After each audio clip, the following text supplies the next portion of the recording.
I hit it. Thank you.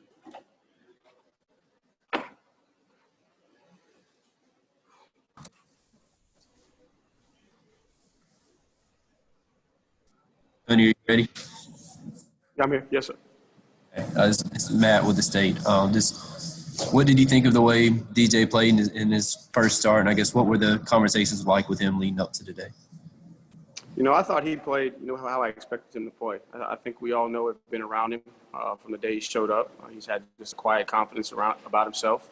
We know he's got the big arm, can make all the throws. He processes information, really, really well, and he's prepared each and every week, as if he's a starter.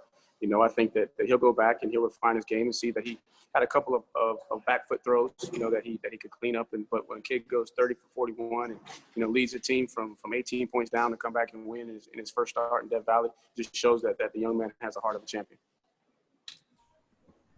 It seemed like Travis, Cornell, and Amari really stepped up around him. Just how nice was it to have those seniors really help him out in this situation? Definitely, that's what we told him. We told him that, hey, we can't put it all on the young guy, but and we're bigger than one player on the team, but everybody's going to have to absorb responsibility and help him get settled in and do their job. And told those guys, I don't want any heroes. You don't have to do anything more than just do your job and do your job well. And that's going to build confidence, as he gets into the game and gets going. But a lot of it's on DJ's play too, man. He showed up ready to play and knew the plan and was ready for his opportunity. But really proud of those guys, those older guys, are stepping up. Cornell was really challenged this week throughout the course of practice. On Tuesday he was really, really challenged by Coach Sweeney, and man, did he respond.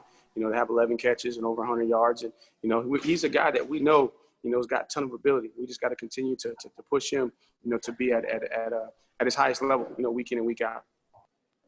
Hey, Tony, it's Josh from AP, was there hey, Tony, it's Josh from Posting Courier. Just when you say that Coach Sweeney challenged Cornell, like, what did that actually look like in practice?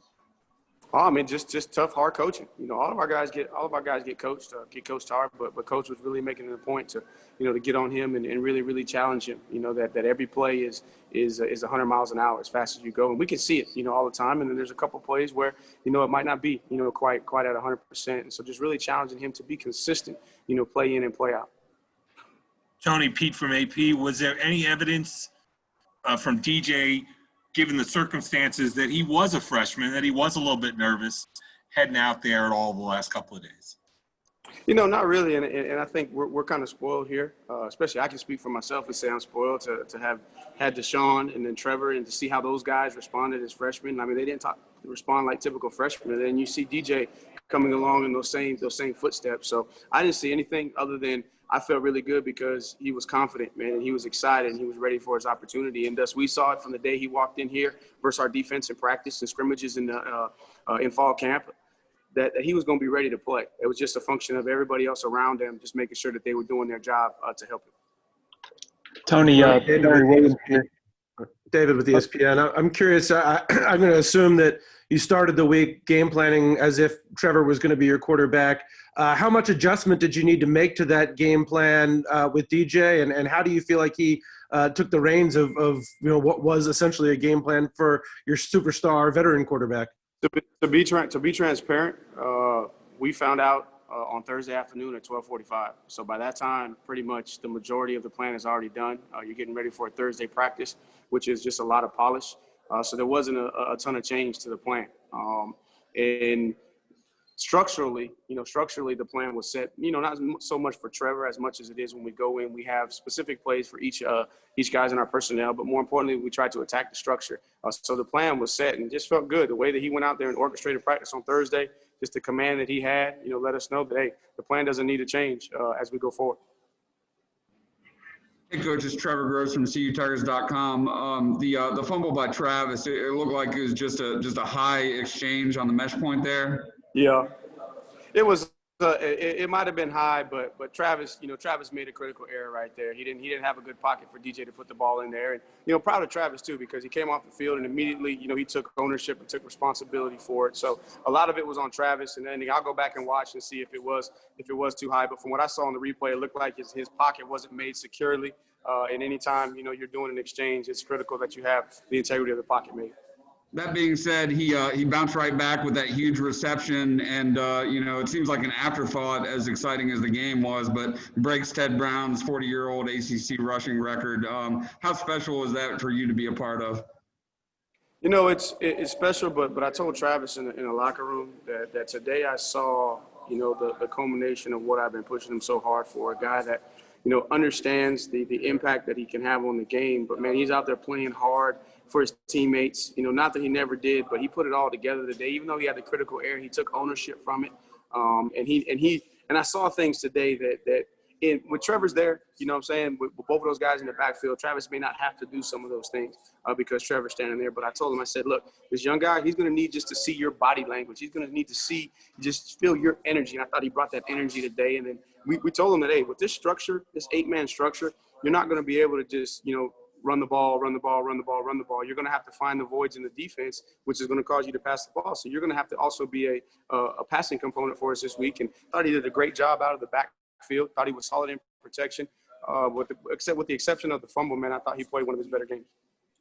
Hey, Tony, Lawton Swan with Clemson Sports Talk. In terms of reps going into the game, had you guys changed anything up for the second teamers given that COVID was a possibility, or did it look like a traditional practice for you guys?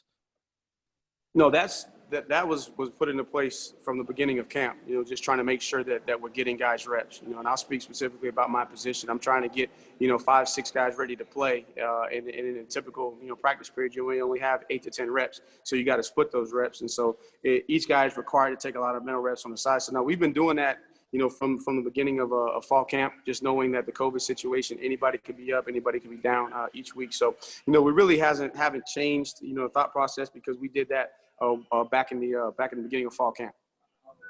Tony, Larry Williams here. Given that DJ had been banged up some, did you have to be more judicious and careful with sort of the running package of the offense with him and sort of pick your spots? I think you got to be conscious of that, but we also told, everybody up front that, man, whatever it takes, from the line, the backs, the wideouts, the quarterback, whatever it takes to win the game. And, hats off to Boston College. We felt like, coming into it, that Boston College was going to be the best team that we played up to this point. Very, very well coached. Coach Hapley's done a great job establishing the culture, and that defense structurally looks a lot like Ohio State. So we knew it was going to be a challenge that everybody was going to have to be ready to carry the part. And, I wanted to make sure that Travis had an opportunity, to kind of get going. But I knew that with what they were doing on offense, the structure, that we were going to have to find some chunk plays. And it just so happened that, I thought about mid-second quarter, we were starting to settle in a little bit in the running game. We were able to get more 4 or 5 yards a clip, but we needed to get some chunk plays, play some complimentary football to there in the first half. Tony, this is Grace Trainer with The Athletic. I think Coach Sweeney said, or the broadcaster said that Trevor zoomed in and talked to the team last night. Is there anything you can share just about that conversation and what you think that meant to the guys? Yeah, that question you have to ask Coach Sweeney because that's Coach Sweeney's time. So when, I have my time during the week when I address the group and talk to them, and I get my time on Friday afternoons, I get my time on Saturday mornings. But Friday nights, that's Coach Sweeney's, personal time with them. So I wasn't sitting in the meeting, so I don't know the exact communication because, us coaches, we allow Coach Sweeney. That's when he's at his best, is when he has the guys and he can deliver his message. So Coach Sweeney will be able to tell you a little bit better what that conversation was because I didn't actually hear it. Hey, Tony, it's David Hood. Yes, sir.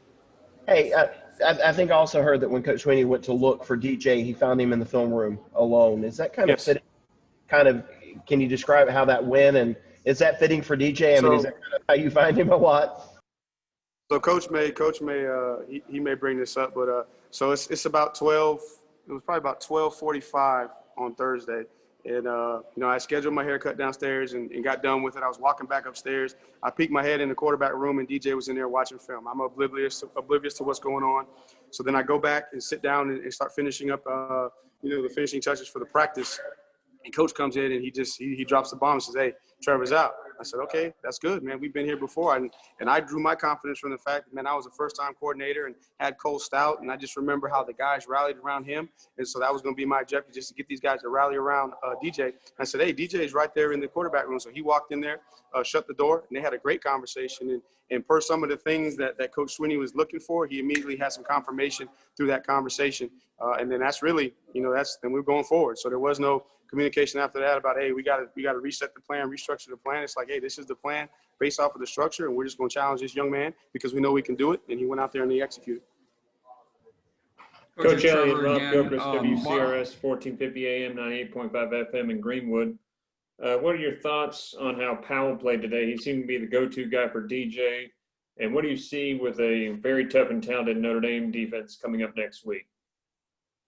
You know, to be honest with you, I haven't peeked at Notre Dame's defense. We have guys that on the support staff that go a week ahead. I mean, I try to stay focused and locked in on the plan. But and I really hadn't seen them much in crossover, so I can't, accurately answer that that question. I know from past experience playing them, they're going to be very well coached. They're going to be hard-nosed. They've always had a very good front. Linebackers are downhill, and they're talented in the secondary. So I'm looking forward to it. As for Cornell, Cornell, we were in a situation, we were rolling 4 receivers, and those guys did a tremendous job in terms of their versatility. A lot of those guys had to play different spots to be able to spell guys throughout the course of the game. But, Cornell's a guy that we know he's got a ton of potential, and now it's his time. He's kind of waited his turn.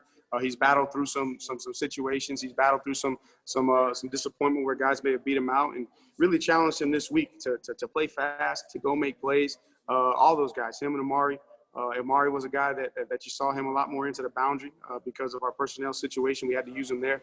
Just really proud of Cornell and his response. And the challenge going forward is just to get him to bring that intensity every single day, because I think when he does that, then the chemistry and the cohesion with the quarterbacks continues to strengthen and just gives us another weapon.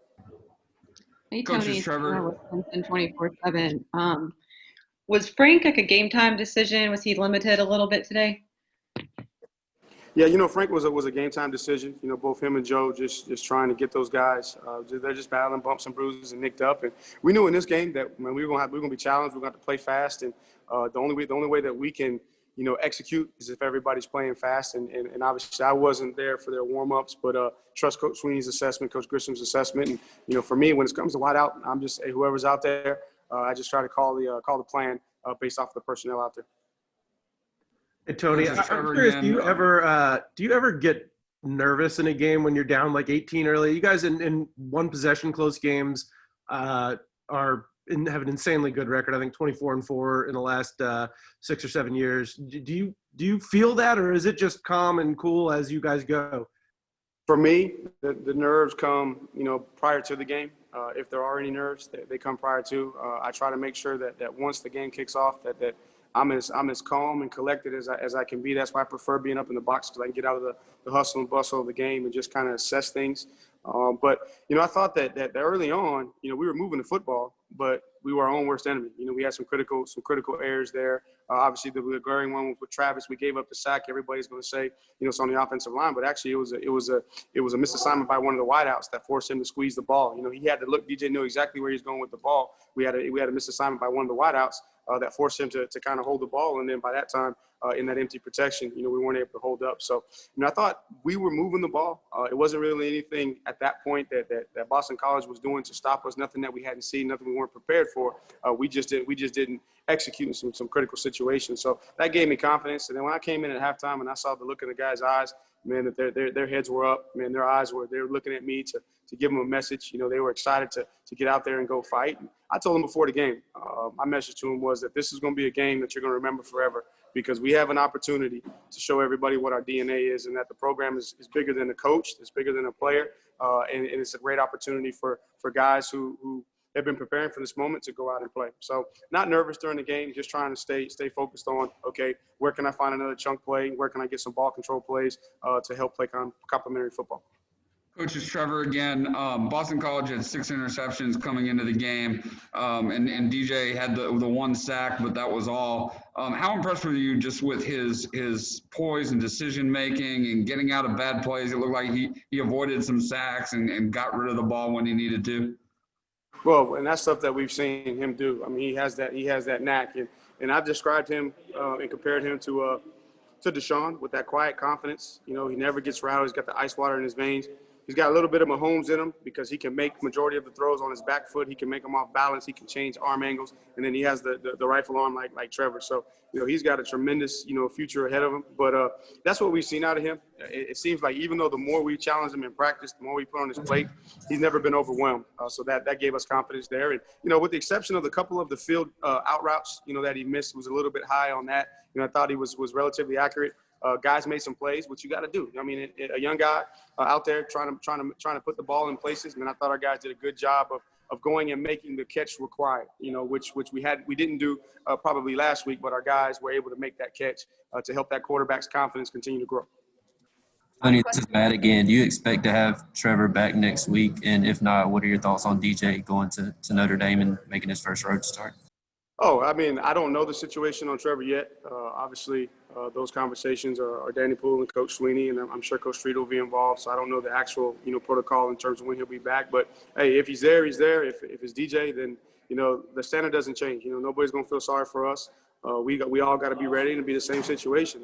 Now he's got some experience. Not going to ask him to go out there and do anything other than, man, just be yourself, own the plan, manage the plan, and make the plays that are there.